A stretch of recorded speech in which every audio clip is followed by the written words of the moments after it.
WLRN Video presents.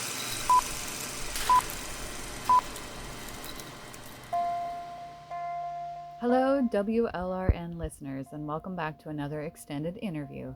I'm April No, WLRN Canadian member and full-time recluse. This time around, Women's Liberation Radio News member Aurora Linnea interviews the indomitable Renate Klein.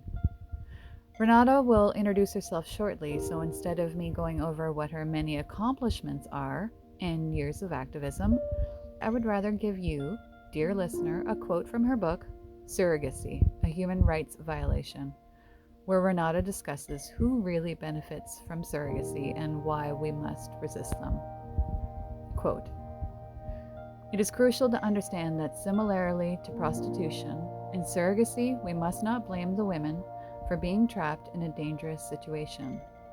It is the demand for these services that must be scrutinized and exposed. It is the global advertising campaigns that groom infertile couples and gay men that have led to the establishment of multi-billion cross-border industries, money made literally from women's flesh." She adds, "These are pronouncements by the powerful who need the bodies and souls of the powerless so they can keep building cross-border empires and immorally amass wealth. They need to be resisted in the strongest possible terms. To call surrogacy work does not make it ethical." End quote. Enjoy the interview, sisters. Yes, of course. My name is Renate Klein. I'm a biologist, a sociologist, and a feminist health activist. I have been active against surrogacy and other reproductive technologies since the early 1980s, because you probably know that Louis Brown, the first test tube child, was only born in 1978. And we started to really ask questions afterwards, saying, is this really good for women or is this not good for women? So we asked for papers to contribute to our first international book called Test Tube Women, What Future for Motherhood. I did that with two American friends who are both scientists as well. And the papers we got, and this was all done before the internet, no email. They just blew us over because everybody was so critical of these technologies, what they could bring for women and how dangerous they were. And so after that, very soon we presented at the International Women's Conference, and there were 500 women in the room, and they said, we have to have an organization. And then we founded FINRRAGE, which was going fantastically well. We had thousands of women involved in all countries, including in Asian countries, which is terribly important. And so, I have, in a way, not moved on, because the technologies, and especially surrogacy, have actually become much stronger, and they're a huge market now. Yeah. So one of the reasons why we chose to do surrogacy for this month's podcast is that it has been in the news recently, and not for the usual sort of heartwarming stories of celebrities and their purchased babies and how lovely that all is, but because of what is happening with the war in Ukraine and how that has brought to light the situation of the so-called surrogate mothers in that country. Could you just comment on the circumstances for the women used as surrogates there? Yeah, absolutely. It's totally heartbreaking. It really is heartbreaking. And it's not unexpected, because in 2017, a good Australian program, television program, did a fantastic program on Ukraine, and was very, very critical of the big clinics there and how, women are exploited. I mean, Ukrainian women are amongst the poorest, certainly in Europe. And they were just exploited by foreigners. and many from the US, but countries like Australia too. So when that actually foreign correspondent report also documented how heartless these so-called commissioning parents, which are called actually baby buyers, can be, because there was a child born. He was very disabled, and they basically just said, no, we're not getting that. We don't want it. So this poor little child was left in Ukraine, and it was only thanks to a nurse who really took it on and made sure it had appropriate therapy so it could maybe walk one day, was looking after this child. Now, I mean, it's just a human rights violation. It's nothing else. And it's disgusting. It really is. And a shame for this industry that pulls it on. So now with the war, that highlighted, how horrible these baby buyers are. Because when the war started, there were quite a few papers in the Australian press. They were all about the parents who said, oh no, we have to go to Ukraine and we have to actually save our baby. We have to go and get our baby. And very rarely was there even a question, well, where is actually the mother? Where is actually the woman, the pregnant woman, and is she safe, and what are we going to offer her? So it was all about, we have to go and get the baby out. And then there were heroic tales because Australia said don't go to Ukraine, it's too dangerous. But no, these people went over there, and in some instances they got, quote, their baby. It was just the worst of its kind. But the press in generally, they don't ever really focus on what this means for women. They just focus on, these poor people who are infertile, or in the case of gay men now believe that, first the marriage and the wedding cake, and now they need to have a baby. It's become really kind of like very fashionable.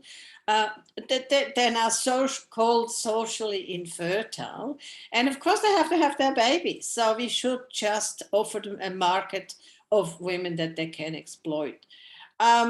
It's horrible, and it showed up what actually, unfortunately, is still happening in Ukraine. How did Ukraine come to be such an international hub for the surrogacy industry?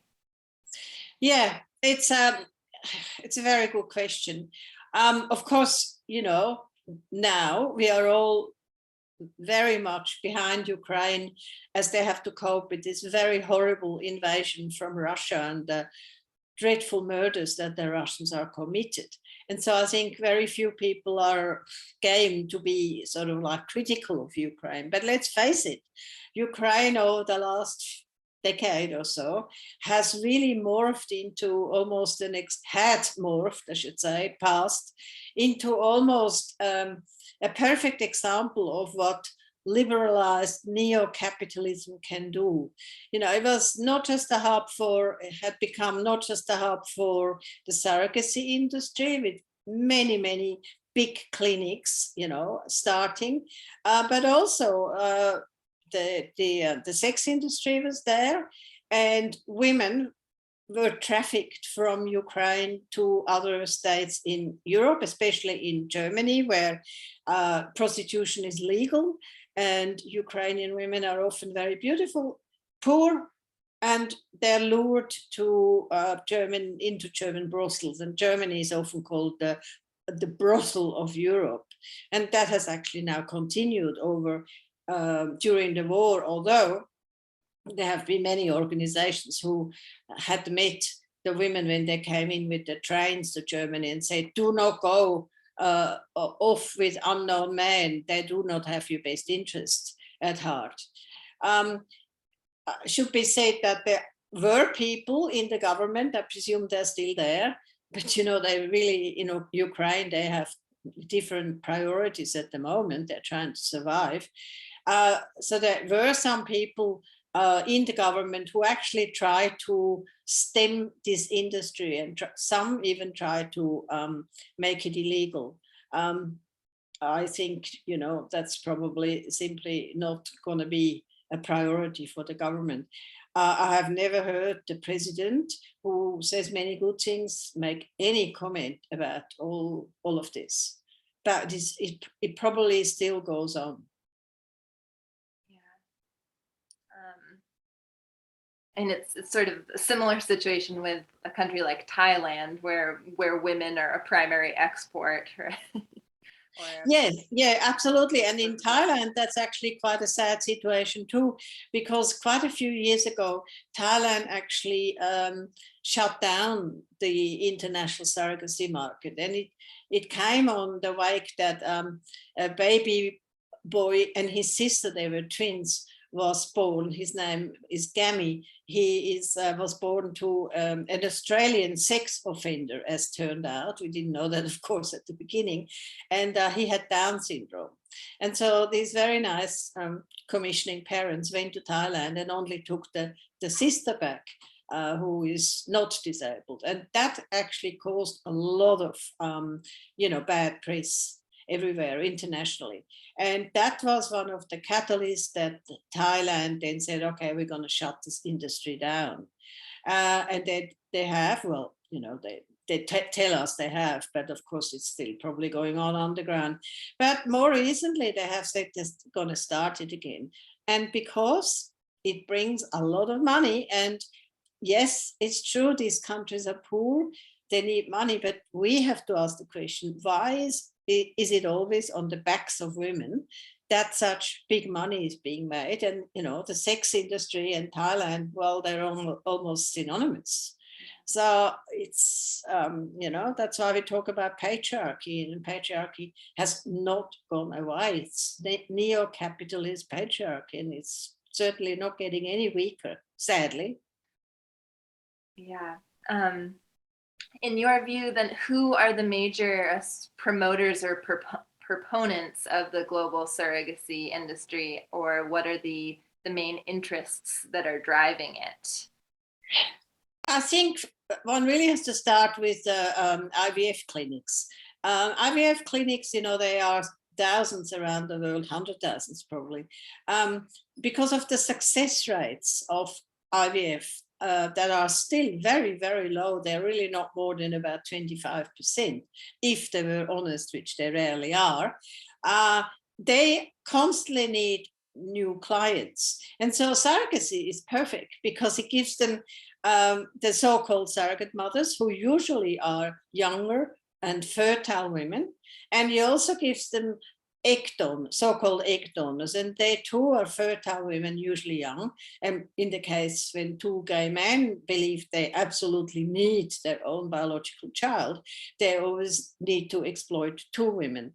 And then usually afterwards, a nanny as well. So it just continues. And so IVF clinics have really jumped onto the bandwagon of also offering surrogacy. And they are organizations such as Market Watch. They look at different industries and, sort of give us figures of what they think they will be worth in a few years. And the surrogacy industry is just constantly going up, and it will be worth billions in 26, they say. So that's one very much a driving factor, because let us not forget about amongst all this talk of how lovely that some poor, infertile, sad, desperate couples can have their baby. It's a very, very big industry, and it's about making money. That is really, the beginning and the end. But unfortunately, there's not just the IVF clinics. There's a host of middlemen. In Australia, we have a group called Growing Families. It is run by a gay man who has been there for quite a long time. He is on every report, TV program, radio program about surrogacy in Australia. He has really become the spokesperson. He's totally, of course, in favor of surrogacy. And with his group, he actually runs seminars in a number of Australian cities, despite the fact that in 2 states and the territory in Australia, going overseas for surrogacy is a criminal act and people should go to jail, except nobody has.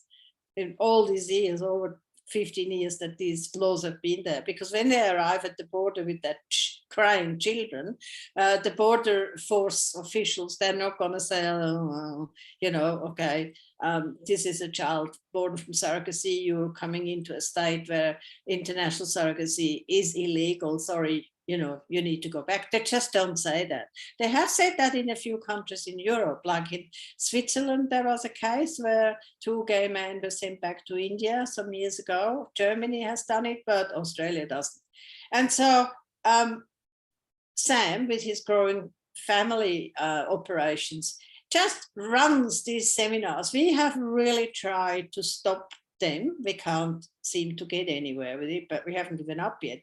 And so people who go there, of course, have to pay, and then they become members and they have to pay. They're making an awful lot of money on this 730 report, Foreign Affairs report that I mentioned.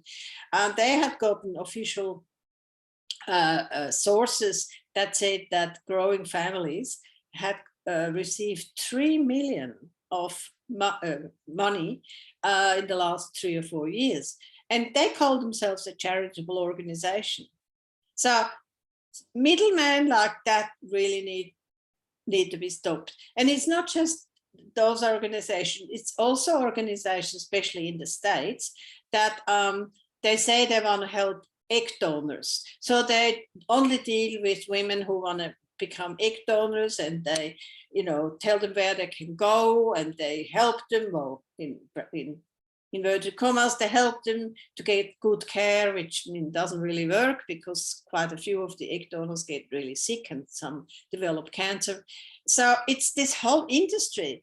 You're not just dealing with an IVF clinic and then the baby buyers. At the end, there's all these others in the middle, and especially when it goes around that, for instance, the baby buyers are in Israel and they want to have a woman carrying their child who is in America, but they want their own embryo used. So the embryo has to be transported, has to be made in Israel, and then has to be transported into the US. So it's a huge industry. And, you know, the people who have these treatments, so-called treatments, they pay an awful lot of money, which is why in many cases they're celebrities. And then we get those stories bounced back to us from all these celebrity magazines. And I think people obviously still read these magazines.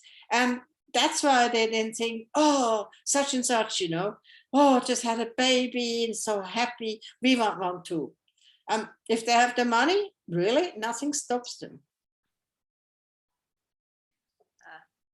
Clearly, the fact that it constitutes violence against women doesn't stop them.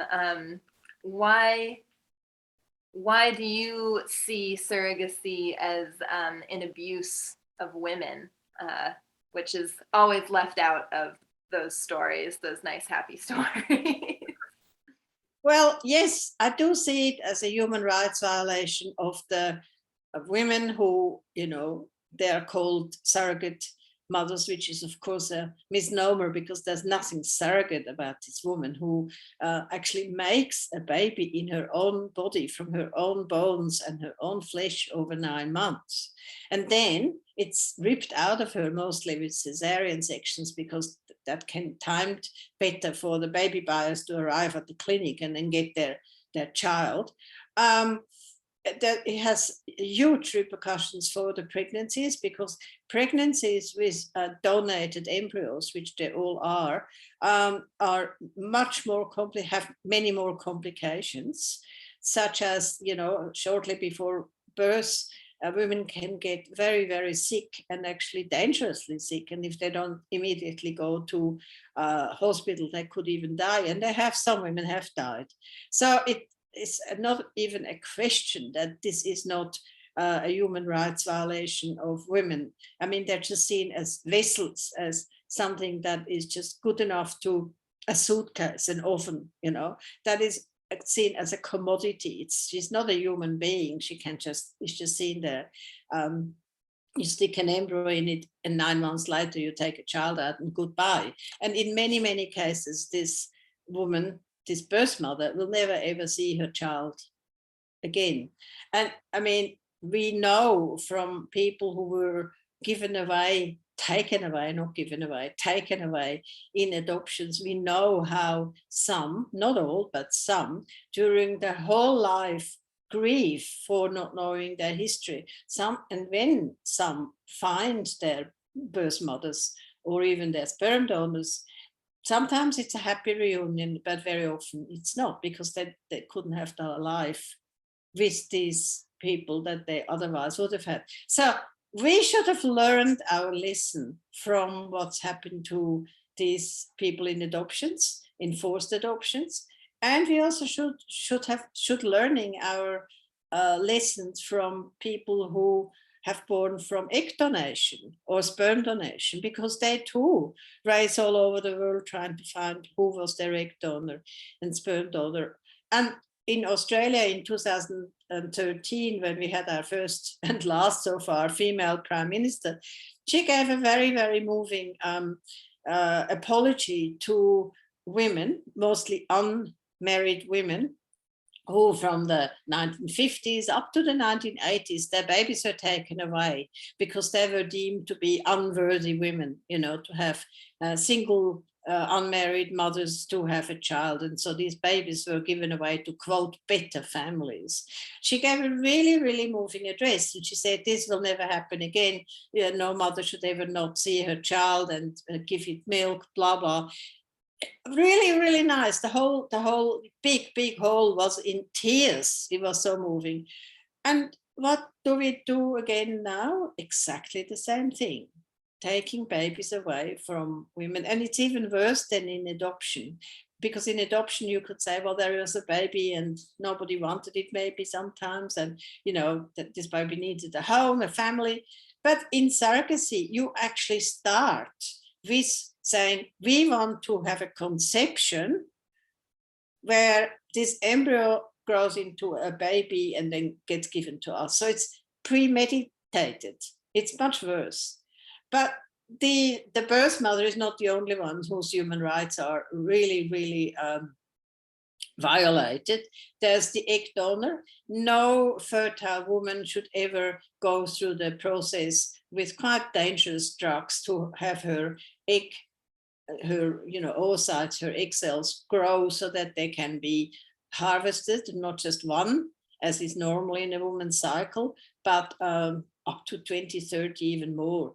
And that's definitely a violation of her human rights as well, because nobody, that's the other thing, has actually bothered anywhere in the world to really do long-term follow-up studies and find out what's happening to the health of both the birth mothers and the egg donors when, for instance, they reach menopause. We have an anecdotal evidence, you know, that there's higher incidences of cancer, especially ovarian cancer, breast cancer, but no government, and of course no IVF clinic would do such research because it's not in their interest. They don't want to find out what their technologies are actually doing. It now also, the child itself, himself, is also clearly a victim of this whole propaganda, because firstly, she or he did not ask to be born in a woman's body and then immediately taken away. Secondly, again from adoption, we now find that children who were adopted didn't know where they came from. Again, not all, but many of them had lifelong psychological problems because they, in spite of the fact that maybe their adoptive family loved them and they loved them, they just didn't belong. They were different, they looked different. So we know all of that. And it's highly likely that this is also going to happen to children born of surrogacy. But also when you look at the UN conventions on the right of the child, it says clearly that no child should be sold or bought or trafficked. Well, surrogacy is doing precisely that.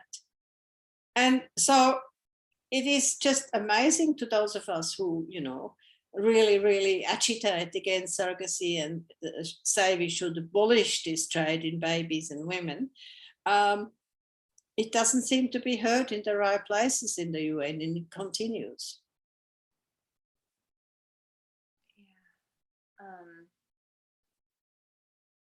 What are your thoughts on the distinction that people will try to make about commercial surrogacy being obviously harmful, but altruistic surrogacy being a more sort of like lovely and rewarding experience for all parties, including potentially the child, because ostensibly there's not the monetary transaction.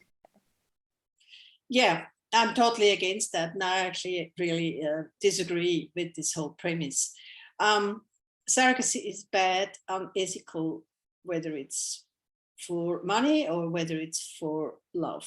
And in fact, we've had some horrendous stories in Australia, but I mean, also I just recently read one from England where a so-called altruistic surrogate suffered for years and had PTSD and longed for her child that in the end she didn't want to give away, but there was a contract, so she had to give it away. We actually published a book called Broken Bonds, Surrogate Mothers Speak Out. And it's about 15 stories by birth mothers, egg donors, and 2 by so-called altruistic surrogacies from Australia. And it mostly, not often, not always, but mostly happens in families. And it starts like, one sister or one cousin, in this case it was a cousin, had cancer treatment. That meant she couldn't get pregnant anymore. And her cousin said, who loved her very much, who's younger than her, loved her very much, said, I'll have a baby for you. I had a baby, although she had her first child had a very traumatic birth. So even from that, they should not have allowed her to do it. But nobody said anything. So she said, I'll do it. And everything seemed to be fine. And she got pregnant really quickly. And then the table started to turn. The commissioning mother couldn't bear the thought that her fertile cousin, was now pregnant and she was not. And so she started to say from the beginning, there won't be a child, you'll have a miscarriage, which, is not very nice when you're pregnant and have morning sickness and all that, don't feel all that good when the woman for whom you are doing it, because you love her, tells you that there's not going to be a baby. And she refused to come to medical examinations with her. When it came to the birth, because there was no stillbirth, there was no miscarriage, it was totally horrible. They ripped the child away from her. And at that point, she started, the mother, who's called Odette in our books, she couldn't use her real name because the family court forbid her. The family court allowed her to talk about her story, but not use her real name. Anyway, Odette became very ill, very suicidal, missed her little boy very much, and tried to get him back. And so they ended up in front of the family court. And after long and protracted and expensive, negotiations, she didn't win. The child stayed with the parents, and the mother, her cousin, continue to really have be very unstable, have nervous breakdowns, and so on and so on. And this is now 6 years from when this baby boy was born. Odette pleaded for a photo, for anything. Could she see him? No. And because the judge, in his wisdom, had said that it would be up to the commissioning parents to decide if the birth mother could ever see her son. That's patriarchal courts for you. And 6 years later, it's still going through the court. It is still not finished. The horrible cousin who has the baby now. She should be pleased that she has her child. It's now 6 years old. When we launched the Broken Bones book at the conference in Melbourne, she actually sent a spy out to spy on Odette to see if by chance she used her real name. And that then all came back to the family court, because Odette went back to the family court and said, this woman is stalking me. And to this day, and she won that, actually, she won that case. Another judge then decided, yes, that had been stalking, that was not good. But, she still hasn't seen her child. In the meantime, she's had another child. That is some sort of solace. She's trying to get on with her life. But it's just horrible to know that not too far away, about 2 hours away from where she lives, is this other boy that is actually her child, and she can't see him. And of course, he doesn't know about her. He will not be told the real story. And the last thing I'll say, this is a very, very big family, and they have been entirely split through this surrogacy case. Half the family believe and support Odette, and the other half support the cousin. So to say,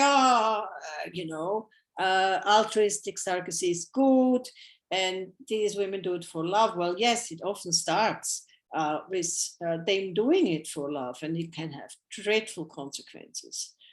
So no, they're not better at all. And I also want to say something, that one thing we have to do when we talk about surrogacy, we have to point and ask questions about why it is such a good female trait to be selflessness and to be nice and kind and always put yourself last and do things for others. Because this is really something, and I don't believe in any way that this is innate for women, not at all. It's socialized. Under patriarchy, little girls do best when they're nice and kind and lovely with frilly dresses, and they please everyone. And that goes on during our lives. We have to be nice, kind, understanding. When a man beats us, we have to say, oh, yeah, I wasn't very nice, but, I love him, we stay, and more beatings, and we still love him. And then unfortunately, sometimes I'm dead, but, I'm dead.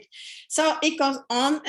And so many people laud this selflessness and laud these traits in women and say altruism is so good and that's what the world should be like. And my answer is no. Yes, of course, it's nice to be nice to your neighbor and to a friend and all of that. You don't have to be horrible. But at some point, you have to ask yourself the question, what is it doing to me? What is it doing to my life, to my body? And you have to say, sorry, I can't do it. I know it's horrible for you and I wish I could, but I can't do it because it would be very detrimental to my life. But when women go down that route in families and maybe they start the IVF and it doesn't work, then they come back and say, look, I'm thought about it and I really can't do it. Then it has happened in some cases that they become really, really ostracized from the family. Said, oh, you're so selfish and you can't even do this for your poor sister who really wished to have this baby. And this woman who initially said yes and then reconsidered, she's then really becomes an outcast.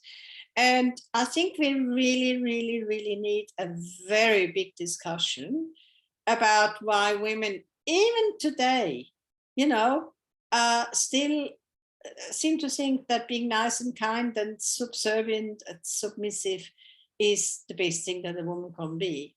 And it's your generation, Aurora, and your friends. You have to ask these questions. And don't get me wrong, I'm not saying women should be nasty and selfish and awful. That's not what I'm saying. But at some point, you have to value yourself and your life. Yes. I think with surrogacy, the in particular, I mean, with many things, but there's this scam, right, with the commercial commercial aspect, it's like patriarchy has made us poor, and then when we sell ourselves, that's celebrated as choice or business savvy. And patriarchy has also socialized us to be selfless, and so when we give ourselves away, that's also celebrated. But in either case, we've lost ourselves. Yeah, absolutely. It's such an important point. And you can also look at all the parallels between prostitution and surrogacy. And I mean, many of us call surrogacy reproductive prostitution because really it's not too similar. And we know that prostituted women don't really want to have sex, but for one reason or other, many need the money, and so they do it. And it's exactly the same for surrogacy. I mean, there has not been, to my knowledge, a surrogate who was really very well educated, had lots of money, and was, let's say, a CEO of a family, of a big company. Where are they, and why don't they become surrogates for their cleaners? That's a good question, isn't it? And it hasn't happened, so that should make people think as well. You are listening to WLRN.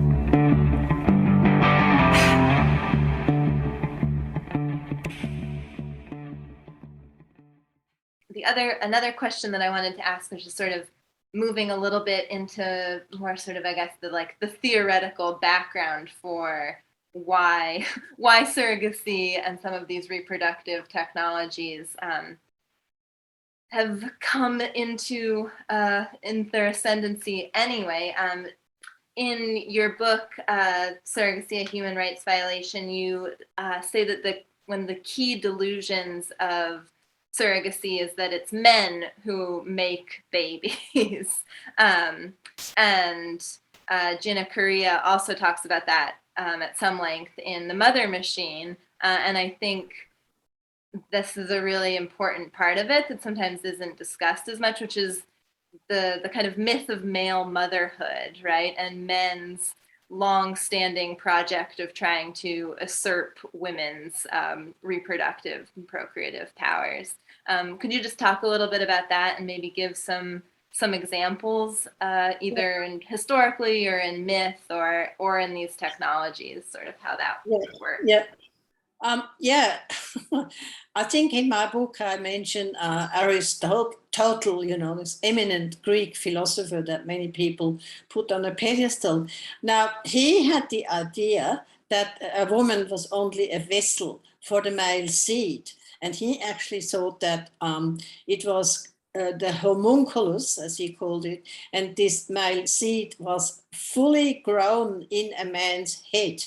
And then somehow, got into a woman, and so there was a child. So, but actually the man was responsible for not giving birth to the child, but being responsible for having already grown the child in his head. Now, if you think about it, really. And he's not the only one who said that. There are plays by another Greek philosopher called Aeschylus, who had exactly the same idea. And it starts there, that women are not seen as equal human beings, but only just as vessels who, at best we need them to carry this child. And of course, it has not stopped there. I mean, there's also the theory, which I think is quite plausible, that when men realized that they actually had something to do with children being made, that was the start of patriarchy about 6,000 years ago. And so because men then started to devalue women and thought, they're not as good as we thought. And before that, there were a lot of matriarchies, or at least matrilinear societies, where men and women had equal rights, and there wasn't this submission that women had to do to men. But when men realized that they had something to do with the birth of children, then that got changed. And a good person to read is Gerda Lerner, who's an eminent historian and who's written about all of that, very convincing. So, and it goes on and on. And since in later history, and Gina Correa talks about that in her book, the mother machine as well.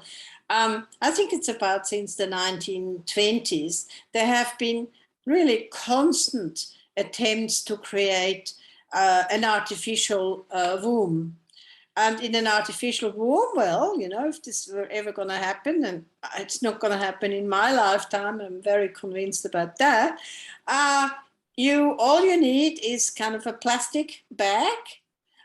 You put an embryo or fetus in there, and then bingo, when it's grown to real size, then you take it out. And in fact, in 2017, a group in Philadelphia made such research, and they created something called the bio bag. And they put poor little lamb fetuses into this bio bag. And then, you know, instead of having a placenta, they just put tubes in. On the one side, some nourishment comes in, and on the other side, you know, whatever then is produced goes out. And lo and behold, you know, when a lamb was finally considered to be ready to be, quote, born, meaning lifted out of this plastic womb, it was lifted out, and they did over 200, and of these 200, about 2 or 3 lived.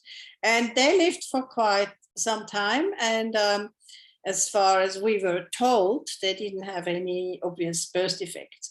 Now, this research was just, they didn't say we're working towards an artificial womb, because some people would not have liked that. They said, we're doing this because we want to help women who have very, very prematurely born babies. And so we can actually help this baby live a good life when we put them into such a biobag. So that's how it's sold to people. And unfortunately, a lot of people fall for this and said, isn't that wonderful? Because you can save so many more babies. We should really support that.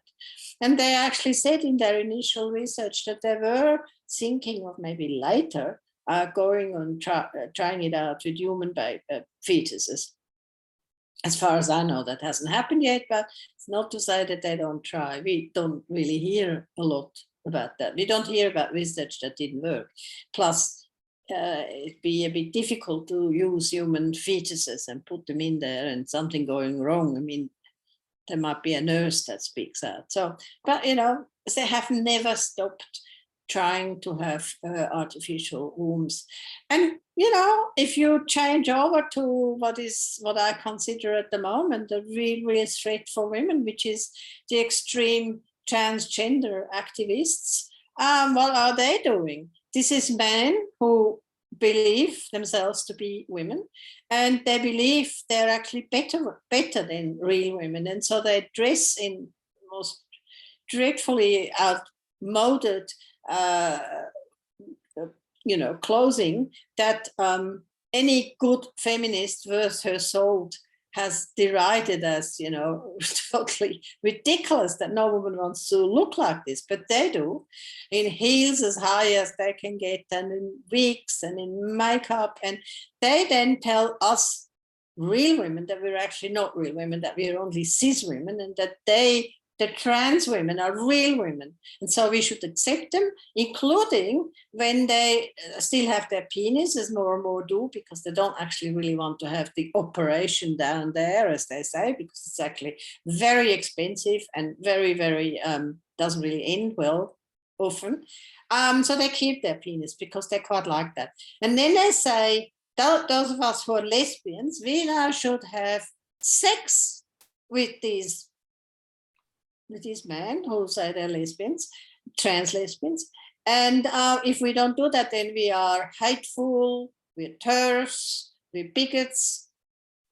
And unbelievable, it is unbelievable, at least for me, is that so many governments are listening to these delusions and are changing their laws and are believing that self-identification should be the way to go. I mean, in one of the Australian states, Victoria, that's already gotten through. Another one, Queensland, is wanting to introduce it today. This year, Germany is grappling with it, and seems like an equal number of people are against it and another are for it. There is a growing resistance movement in Germany from feminists who really try and do something against this. But, it's another example of men thinking that they're better than women. And I will never call myself a cis woman. I'm a woman, period, and they are just men who like running around in dresses. That's okay. They can run around in dresses as long as they don't then pretend that they are better, that they're women and then they are better women than us.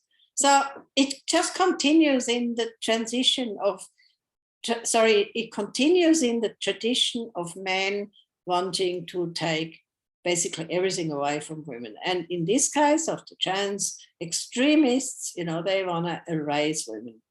Obviously, a woman is not worth anything much. That's the conclusion we have to draw.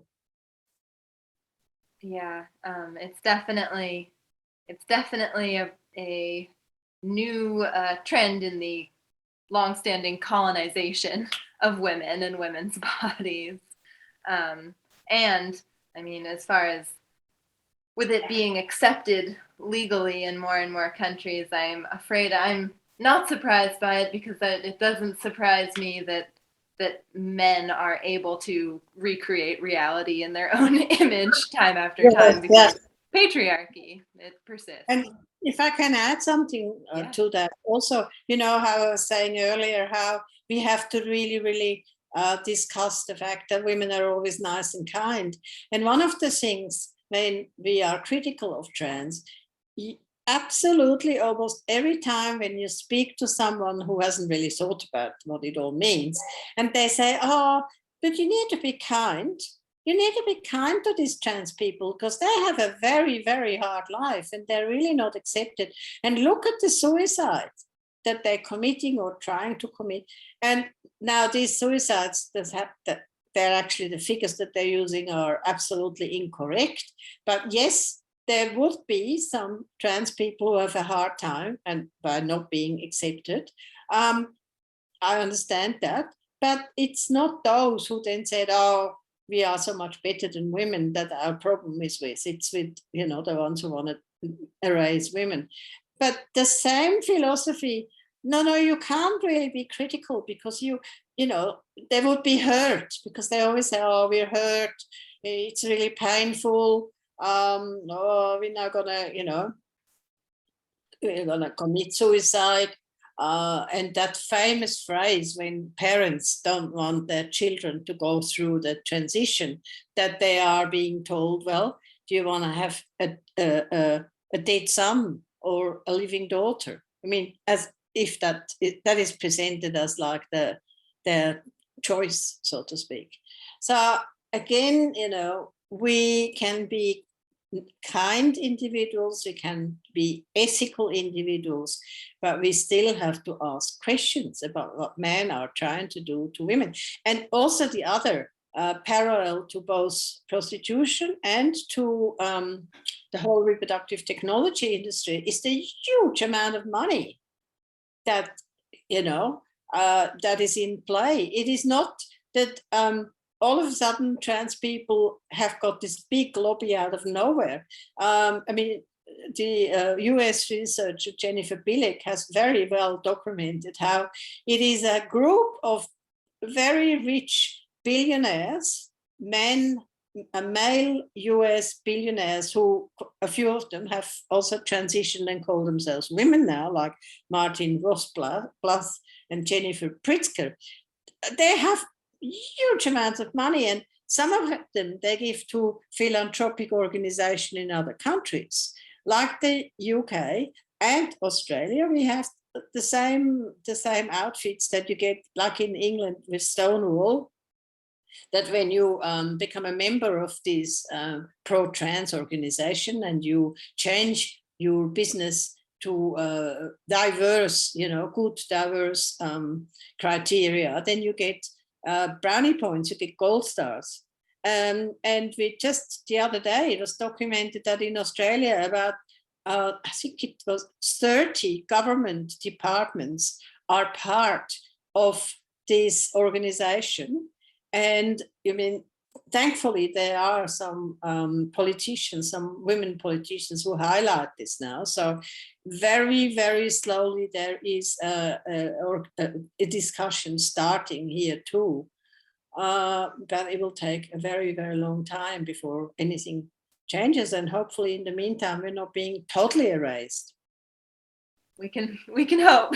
We just have to be really loud, and then we can't be erased completely. Yeah. Yes, being loud is good. Being loud is very good. Yeah. Just not weak and nice and kind and subservient. Oh, yes, you're right. Yes, you're right. Like, it must be okay to say, I'm really sorry. We have to agree to disagree on this. I don't believe what you're saying is correct. It has to be possible to say that without them being called a bigot or a turd or hateful. Or the sort of framing of disagreement as like actually violence, right? Like you're actually absolutely perpetrating harm by disagreeing. Totally, yeah. I mean, so like with transgenders, and that's something that has huge collective harms to women. But we tend to talk about it in individual terms.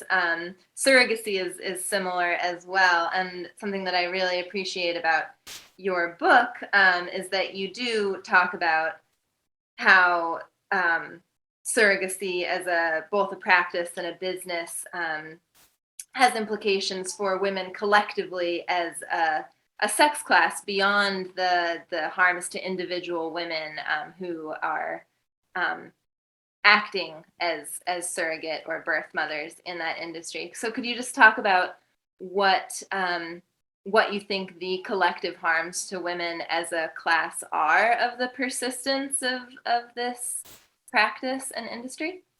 Yeah, I agree with you. I think there are enormous collective harms for women as a sex class, which is the term we have to use, now.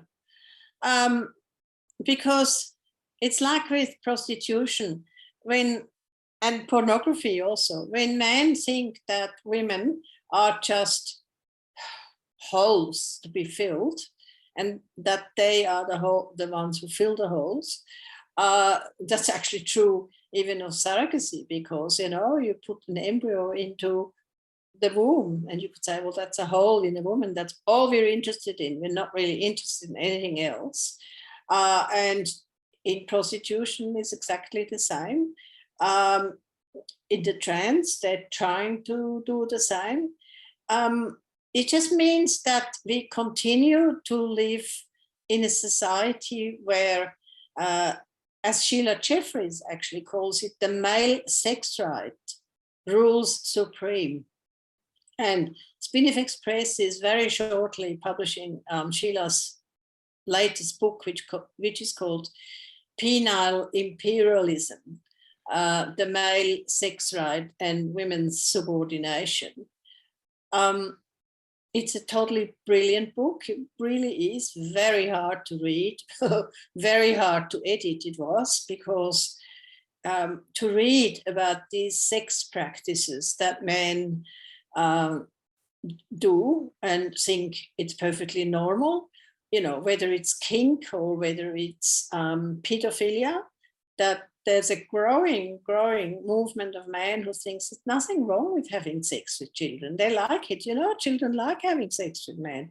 And then there's a particular special group, they call themselves MAPS, and they're the good pedophiles, because they say, oh, we long for children, but we're not going to do anything. We're not going to have sex with them.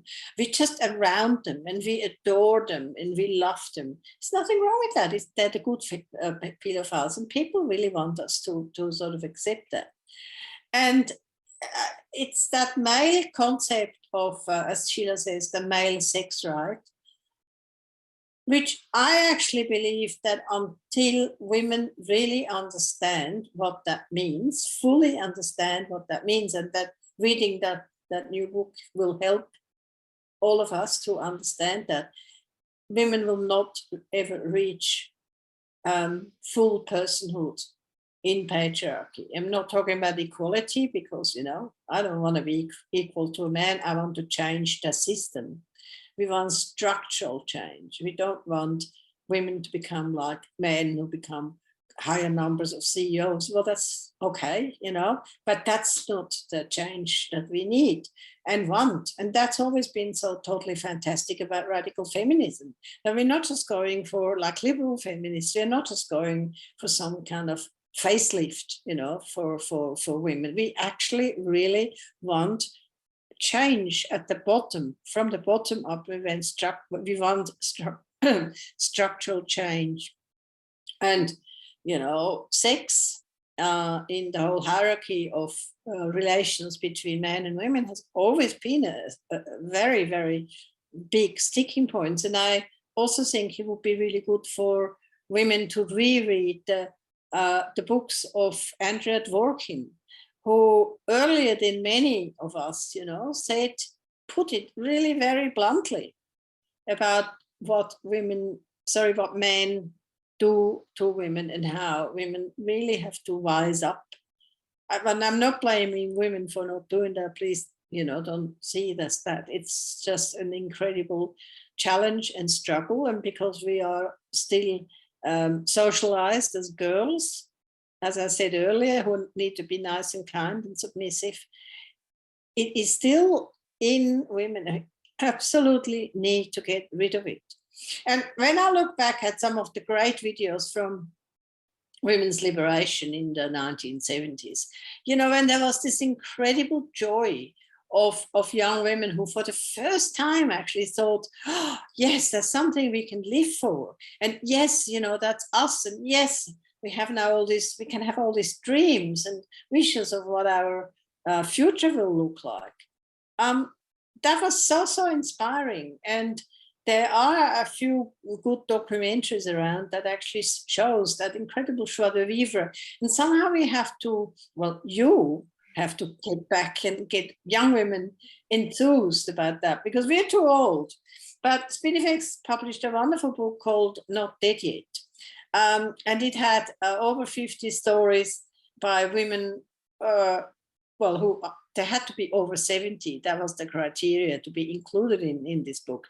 And they're wonderful stories. About maybe 2/3 of the 56 stories, they're really political, and it's like a history lesson. These women talk about when they were young and when they were involved in women's liberation campaigns and what it meant and the struggles they had, but also the real joy. It's fantastic to see. And also how many of them became lesbians, because that's another bone of contention at the moment, that some say, oh no, sexual orientation is innate, and you're either born a lesbian or born heterosexual. And it belies the fact that hundreds of thousands of women who were then heterosexual, and I was one of them, Susan was one of them, Sheila was one of them, found feminism and found sisters, and found that, in fact, not just having female friends, as I had for many, many years, really good female friends, but also finding our erotic attraction to women was just the best thing that ever happened. I mean, for me, becoming a lesbian was the best thing that has ever happened, and I would never, ever change anything about that. And that would not have been possible without feminism and the influences of the women's liberation movement. It was really inspiring. So bring it back. Yeah. Bring joy back. Bring the, joie de vivre back. Bring being lesbian and heterosexual women, and really be proud to be women back. Yeah, I do. We definitely need to to bring the joy and the creativity back into it. I think it's easy to get kind of grim, and I definitely get that way too, because it's very discouraging what's happening, particularly with the trans issue right now. It becomes very easy to just sort of find it to become very pessimistic, right? But we still have one another, and there's a lot of opportunities for bringing our energy together and making that something to find real excitement in. There's excitement in the fight too. Yes, yeah, absolutely. And look, I mean, I'm 77 now. I can look at my life in two ways. I can say, well, I'm a total failure, because look at all the campaigns have been involved against IVF, against surrogacy, against prostitution, against trafficking women, against egg donation. Lots of others, they're still there. So I haven't achieved anything. Or I can say, I have achieved a lot, because I'm still speaking about it. I have written endless books and articles about it. Some women are actually reading these books and are saying, oh, that's how it is. Okay, we're going to also fight against that. So me and many, many others, like Janice Raymond, Sheila Jeffries, and Susan Hawthorne, and Jenna Correa, and many, many others, continue to do that as well. We continue to publish books, which is one way of, being active. That's important, because women do read these books. And so, I prefer to say, no, my life has actually been quite successful. Good. I'm glad you don't think you're a failure, because that would be absurd. Yeah. And if there was anything that I could do to shift that, I would do it. But your work has been wonderful, and so keep going. And I love everything that I have come across that you have done, and that Spinifex publishes, and it's just really wonderful. So don't be discouraged or have any I'm not. I mean, we all have our days when we think, oh, God, it's just too hard. Give me a gin and tonic and a rocking chair, and that's it. But you can't do it, So, I mean, I rather keep going and keep saying, unfortunately, sometimes the same things. I should probably start republishing my articles from the 70s and 80s. I bet you nobody would even see that they're old articles, sadly. Change a few things, But it's a strategy that we have to do. We have to keep on publishing. We have to keep on having organizations against that. And we have to, above all, speak up against surrogacy. So the next time somebody says, oh, isn't it lovely that God knows, some celebrity, TV celebrity, that they're having a baby, and then we have to say, really, why do you think that is so good? And maybe we can then have a conversation with this person, said, well, we will just read this article in New Idea or People or wherever, and it just sounds fantastic. And such a good woman who's doing it. We have to say, well, think about what the exploitation. Do you think that's ethical? What's happening to the egg donor? Conversations is a good thing. The second thing we also need to do, which is hard, we need to find more gay men who become our allies and who speak out. And really, there are a few underground that say, yeah, we're against this, we wouldn't do it, but are they going to speak out? No. It's a bit like with the whole trans debate. There are some trans people who say, I just want to live my life. I don't want to erase women. I don't go into female bathrooms. I just want to live my life. I prefer to dress the way I do. But they're not ready to speak out and say, hey, you trans ideologues, just stop it, just don't call women hateful and bigots and trans and TERFs. They're not speaking out. And so we have a very wonderful gay man who lives in England, Gary Powell. He writes article after article after article, strongly condemning surrogacy, and he's a gay man, but we should clone him. No, I'm against cloning. Yeah, no way. We should really have a lot of Garys. We just need men who are brave enough to come out on this topic. And it's hard because they're going to be, shit upon from great height by their brothers who say, woo, I want my child. every right. It's my moral right to have a child. And actually, recently in Australia, a man who calls himself a woman said, it is my moral right to be a woman. Well, yes, exactly. It's not. It's ridiculous. Delusions are delusions. Yes. Well, thank you so much. Is there anything else you want to say that we didn't touch on before I let you go off and enjoy the rest of your Friday there? Yes, yeah, and you can go to bed, actually. Yeah. Well, the latest book that Spinifex has published is called Towards the Abolition of Surrogate Motherhood. Mm-hmm. It includes chapters by Spanish writers, by Gary has an article in it, by a Japanese woman, Australian, and it's a very, very comprehensive overview of what's wrong with surrogacy. And so I really highly recommend this book. It came out from a group called, in English, ICASM. It's started in France and it's going more and more stronger.